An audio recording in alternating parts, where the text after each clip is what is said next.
Hello and welcome back to another video. Today we're going to be continuing our election profile series by taking a look at the Arizona governor's race. Now we've already taken a look at some of the other governor's races around the country.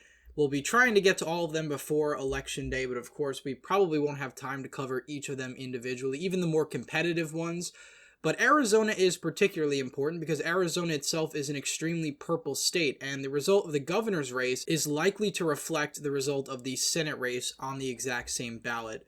So of course we're going to take a look at the candidates for governor as well as Arizona's electoral history and polls to kind of analyze and gauge which way this race will actually go come election day. But of course, before we begin, please consider subscribing down below and liking this video if you enjoy. So anyway, the current gubernatorial matchup is between Republican TV personality and news anchor Kari Lake and current Democratic Secretary of State Katie Hobbs. Currently, Republican Kari Lake is beating Katie Hobbs by about 2 points according to the RCP aggregate. FiveThirtyEight has Hobbs up by 0.1%. Overall, that leads to an average of Lake up by about a point or so. So really this race is neck and neck. And so far, if we take a look at the polling, Katie Hobbs was leading the majority of the polls going back to November of last year, all the way to September of this year. Then we had a slate of polls that had Kari Lake leading among registered and likely voters. And now finally we're at a place where the two candidates are basically in a statistical tie, with the latest poll from YouGov CBS having both candidates at 49%. Again, this race is super critical for either party because Arizona is one of those key battleground states, not just on the gubernatorial level, but also on the Senate level and with competitive House races. Now, if we take a look back at the 2020 election, Arizona went for the Democratic nominee Joe Biden by 0.3%, an incredibly narrow margin. But given Arizona's previous electoral history, voting for Donald Trump by 3.6%, voting for previous Republican nominees by likely margins, it is a stark shift to the left where Arizona was previously. Arizona is still a Republican-leaning state. Overall, the state gauges about 4 points to the right of the national average. The popular vote in 2020 was about 4.5 points in favor of Joe Biden. Arizona was about a 0.3% margin for Joe Biden. So voting about 4 points to the right of the nation, essentially a 50-50 state. And we kind of knew this going into this race, that Arizona was going to be incredibly close. Now, Arizona in previous years has liked to elect Republican governors. In fact, Arizona hasn't elected a Democratic governor since 2006. And in 2018, popular incumbent Republican governor Doug Ducey beat his Democratic opponent by over 14 percentage points in a blue wave year. In a year that Kyrsten Sinema, at the top of the ticket, ended up beating Republican nominee Martha McSally by 2.4%. So Arizona is a state that does split its tickets, or at least is willing to split ticket when it comes to these elections. Now, of course, Doug Ducey won, but of course, you had Mike Brnovich win the Attorney General's race by about 4 points. And then, of course, we have Katie Hobbs winning the Secretary of State race by 0.2%. So an extremely narrow margin there. Of course, the treasurer went overwhelmingly for the Republican Kimberly Yee by a pretty large margin during a blue wave year. So some of these candidates are a lot more durable than others. Obviously, Katie Hobbs has an electoral history. She was elected as Secretary of State in a blue wave year by an incredibly narrow margin.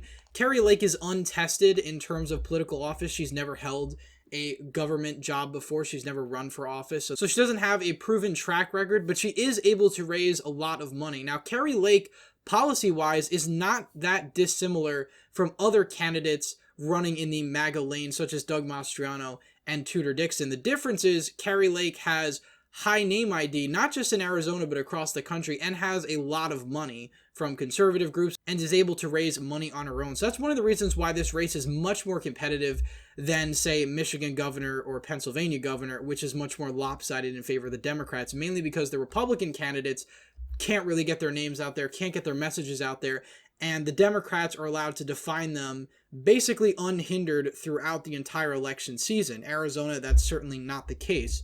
Now, I don't think Democrat Kari Lake really helps herself by not wanting to debate her Republican opponent, and that's a key point of Kari Lake's campaign, that Katie Hobbs refuses to debate her. The Arizona Senate race was a couple days ago. Blake Masters and Mark Kelly squared off in a debate, but Kari Lake and Katie Hobbs will not be debating, and in fact, Kari Lake and Katie Hobbs sort of had a David Perdue moment from the Georgia Senate debates a couple years ago, in which Katie Hobbs decided not to show up to a joint forum with Kari Lake. That was sort of a debate-style forum for a Hispanic organization. And ultimately, you know, it doesn't really look good electorally when you're not wanting to speak to your constituents or debate your opponent outright. So, of course, taking that into consideration, as well as some of the other electoral data we have here, currently, again, a lot of this hinges on the national environment as well, how well Republicans do in the generic ballot.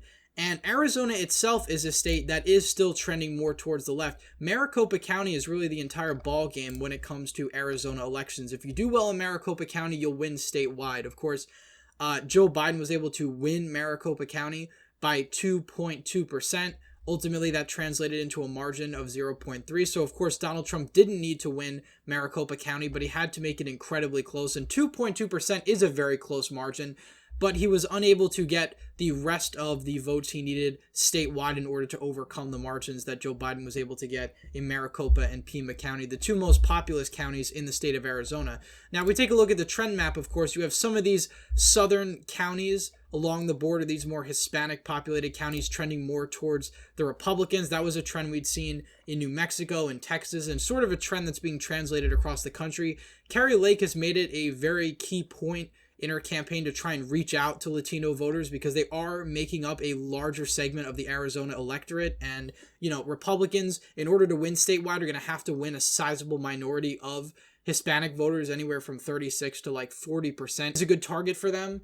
But, you know, ultimately looking at the races in Arizona, it really does depend on the generic ballot. If Republicans are winning the generic ballot, given the fact that Arizona is a state that tends to vote to the right of the nation, has voted to the right of the nation consistently, I would say that the Republicans are in very good shape to win not just the governorship, but also the Senate race. And one of the things that makes the governorship, I think, more competitive is that there's no incumbent.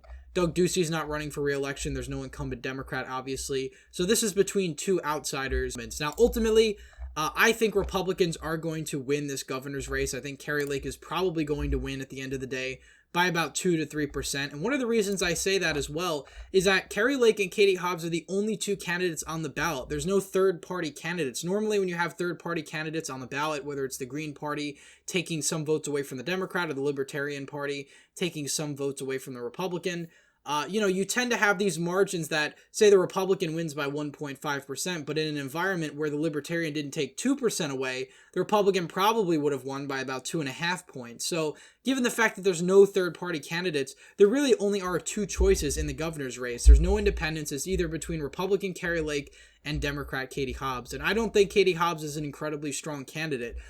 Kari Lake has actually very much impressed me as a candidate because early on during the primary, a lot of her policies and rhetoric seemed very much outside of the mainstream of not just the country, but Arizona itself. And Arizona itself is a Republican-leaning state, but she was talking a lot about the 2020 election, various other hot-button issues that I didn't think would play well in the state of Arizona early on. But she did make sort of the election pivot toward the general election. She's been focusing on a lot more issues and really hammering her opponent overall and hammering her connection to Joe Biden, which ultimately midterms are a referendum on the party in power, and that of course is Joe Biden and the Democrats. So ultimately, I do think Arizona at the end of the day, as of right now, will probably go to Kari Lake by about 3 percentage points. I think the Senate race is going to be narrower.